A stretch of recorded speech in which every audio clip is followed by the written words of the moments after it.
আসসালামু আলাইকুম। আজকের এই ভিডিওতে আমি আইসিটি শিক্ষক নিবন্ধন কলেজ পর্যায়ের 19/5/2025 তারিখের ভাইবা অভিজ্ঞতা শেয়ার করব।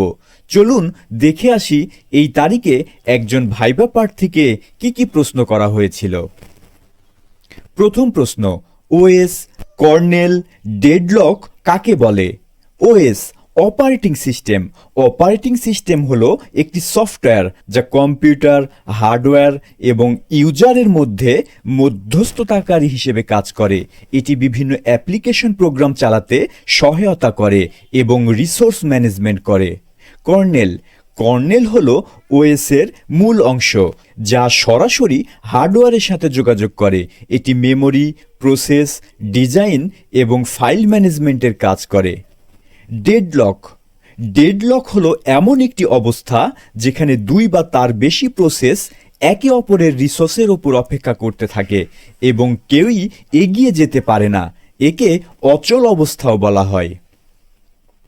দ্বিতীয় প্রশ্ন, লজিক গেট কত প্রকার ও কি?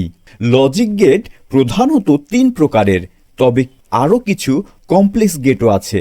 প্রধান গেটগুলো হলো অ্যান্ড গেট, অর গেট এবং নট গেট। এছাড়াও কিছু কম্বিনেশন গেট রয়েছে, যেমন NAND গেট, নর গেট, এক্স অর গেট এবং এক্স নর গেট। 3 নম্বর প্রশ্ন, সার্বজনীন গেট বা ইউনিভার্সাল লজিক গেট কি? সার্বজনীন লজিক গেট বলতে এমন গেট বোঝায় যা একা ব্যবহার করেই অন্য সব লজিক গেট তৈরি করা যায়। দুটি সার্বজনীন গেট হলো NAND গেট এবং নর গেট। এই দুটি গেট দিয়েই সব ধরনের লজিক গেট তৈরি করা সম্ভব। আইসিটি শিক্ষক নিবন্ধন কলেজ পর্যায়ের আজকের এই ভাইবা অভিজ্ঞতা আপনার ভাইবা পরীক্ষাকে আরও কার্যকরী করে তুলবে আশা করছি। ভিডিওটি ভালো লাগলে লাইক, কমেন্ট করুন এবং পরবর্তী ভিডিও চাইলে অবশ্যই কমেন্ট করে জানান। ধন্যবাদ সবাইকে।